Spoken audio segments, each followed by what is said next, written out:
przestrzeni lumiarek, a wiesz, Twarz cyklopa. ciężko jest tu dotrzeć, nawet znając postać. Bo jest Cała kraby, opuszczona świątynia pod ziemią, skała. polany.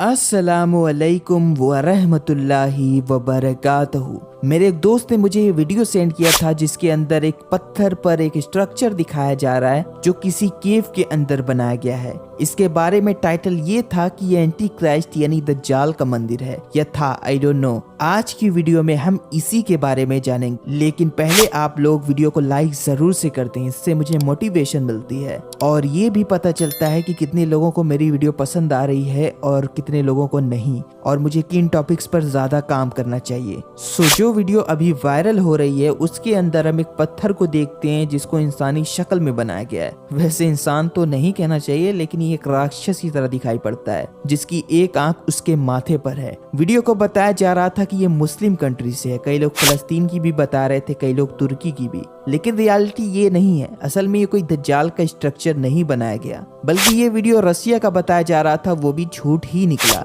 ये video असल में England का है, या हम ये कहें कि वेल्स का, जो पहले इंग्लैंड का पार्ट था, बाद में इसको अलग करके अपनी एक अलग कंट्री बना दिया गया। इसके एक गांव के अंदर एक फैमिली रहती थी जो बड़ी ही खानदानी लोग थे। उनकी कितनी पुश्तें यहीं पर गुजरी, बल्कि इनकी फैमिली के ग्रेट ग्रेट ग्रेट ग्रैंडफादर का ताल्लुक किंग हेनरी VII के साथ था। तो ये कोई आम फैमिली तो नहीं थी, ये लोग पक्के कैथलिक्स थे। और इनमें एक खास बात ये भी थी कि ये आपस में ही शादियां करते थे, किसी बाहरी बंदे को अपनी फैमिली में शुमार नहीं करते थे। सो इनका जो पैलेस है, जो आज सिर्फ खंडर बचा हुआ है, पर जब ये फैमिली यहाँ मौजूद थी तो ये इस जगह को अपग्रेड करते रहते थे। पर 1824 के अंदर एडवर्ड, जो इस फैमिली की नस्ल का वारिस था और उस वक्त इस फैमिली का लीडर था, उसने इस जगह पर कई चीजें बनाई, जैसे एक वॉच टावर और एक सीक्रेट केव। अब काफी लोगों को ये समझ नहीं आया कि उसने आखिर सीक्रेट केव को क्यों बनाया, और इसी केव के अंदर उसने पत्थरों पर कार्विंग करवाई। उसने बहुत सारी चीजों को पत्थरों पर बनाया,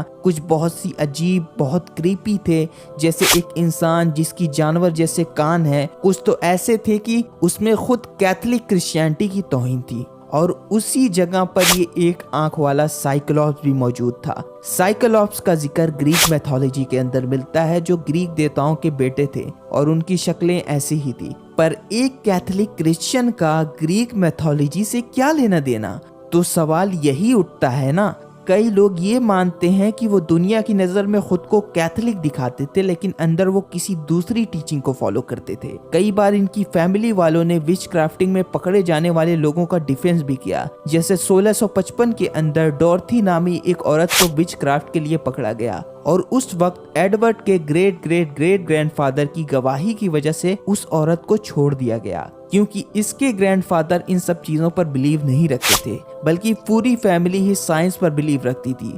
सोचें, उस दौर में जब दुनिया के हर कोने में जादू टोना बिल्कुल उरूज पर था, जब साइंस को कोई मुंह तक नहीं लगाता था, उस वक्त ये फैमिली हर जादू टोने को साइंस कह देते।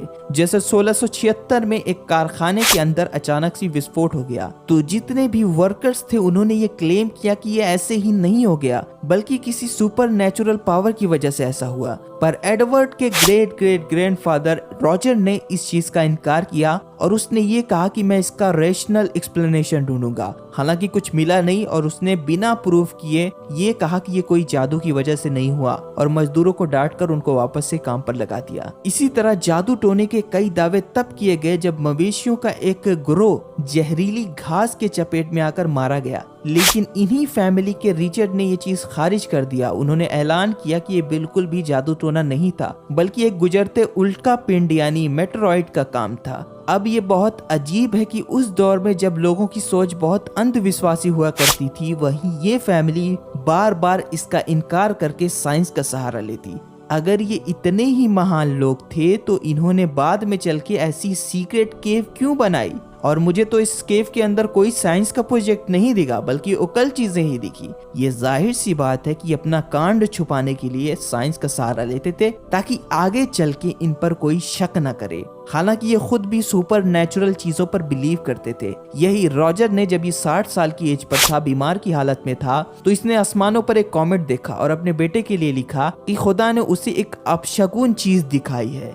अब ये क्या है आप मुझे बताएं, ये अंधविश्वास ही है। खैर, सदी भर इस केव का इस्तेमाल हुआ, पर 1919 में एडवर्ड के ग्रेट ग्रेट ग्रेट सन ने इस जमीन को बेच दिया और ज्यादातर मेंबर इस जगह को छोड़कर दूसरे शहरों में बस गए और फिर इस जगह को एबे में तब्दील कर दिया गया। इस वजह से बहुत सारी नन्स की कब्रें आपको मिलेंगी। अब एक बड़ी ही अजीब चीज हुई कि जब इस फैमिली ने इस जगह को छोड़ा तो अचानक सी उन फैमिली मेंबर्स की मौत होने लग गई। कोई शख्स की कभी औलाद ही नहीं हुई, उसकी नस्लें आगे नहीं बढ़ पाई, तो कोई एयरक्राफ्ट क्रैश में मारा गया, किसी को पागल घोड़े ने मार दिया। और वर्ल्ड वॉर 2 के बाद इसी फैमिली के एक मेंबर बासिल, जो एक पार्टी के दौरान एक लड़की से मिले, उस लड़की ने ये बताया कि तुम लोग अनलकी हो। उस लड़की ने आगे ये भी बताया कि लोकल एरिया में रहने वाली एक डायन ने इस प्लेस को, इस जगह को बेच देने की वजह से फैमिली पर कर्ज किया है और कर्ज तभी खत्म किया जाएगा जब वो फैमिली दोबारा इधर वापस आकर रहने लगे। अब ये बड़ा ही अजीब था कि वो जगह एक डायन, एक विच के लिए क्यों इतनी अहमियत रखती थी कि उसने बेचने की वजह से उनको कर्ज ही कर दिया। ईमानदारी से कहें तो किसी पैसे वाली ईमानदार फैमिली की परवाह एक लोकल एरिया में रहने वाली डायन को क्यों थी? आज भी ये फैमिली के मेंबर्स इस कर्ज को बहुत सीरियस लेते हैं। खुद बासिल को भी एक भयानक बीमारी हुई, वैसे ही उसके बेटे को भी हुई, पर ये फैमिली के बहुत सारे मेंबर्स जो हैं दुनिया के हर कोने में फैले हुए हैं। इनकी तादाद बहुत ज्यादा है। कुछ तो लंदन के रीसेंट मेयर के रिलेशन में भी है। खैर, रही बात केव के अंदर एक साइक्लोप्स का फेस बनाने की, जिसकी एक आंख माथे पर है, तो लोग कहते हैं कि ये उसी आंख की वर्शिप करते थे, क्योंकि एक आंख का इस्तेमाल विचक्राफ्ट में किया जाता है। कई इसको खुदा की आंख कहते हैं, लेकिन अगर ये खुदा की आंख है तो इन्होंने एक राक्षस के चेहरे पर क्यों बनाई? बिकॉज ये लोग ओकल्ट टीचिंग को मानते थे, जबकि अल्लाह के रसूल ने क्या फरमाया था कि तुम्हारे रब की एक आंख नहीं बल्कि दज्जाल की एक आंख है। बल्कि आज जो लोग उस जगह को देखने के लिए जाते हैं वो खुद कहते हैं कि उनको उस जगह पर ऐसा फील होता है कि अभी भी वहां पर सैटानिक चीजें हो रही हैं। अब ऐसी जगहों पर आप खुद जाएंगे तो आपको फील होने लग जाएगा कि वो जगह नेगेटिव है या पॉजिटिव। खैर, बाकी तो अल्लाह को बेहतर पता है। सो यारो, इस जगह को ढूंढने के लिए मुझे काफी दिन लगे, क्योंकि मेरे पास एक 40 सेकंड की वीडियो के अलावा कुछ भी नहीं था। तो काफी मेहनत के बाद मैंने वो जगह ढूंढी और आप सबको इस चीज के बारे में बताया। तो वीडियो को शेयर करें ज्यादा से ज्यादा, और अगर आपने अब तक चैनल को सब्सक्राइब नहीं किया है तो चैनल को सब्सक्राइब कर लें, नोटिफिकेशन बेल को ऑल पर सेट कर लें। इंशाल्लाह ताला मैं आपसे जल्द ही मिलूंगा एक नई वीडियो में। अपना और बड़ों का ख्याल रखें। अल्लाह हाफिज।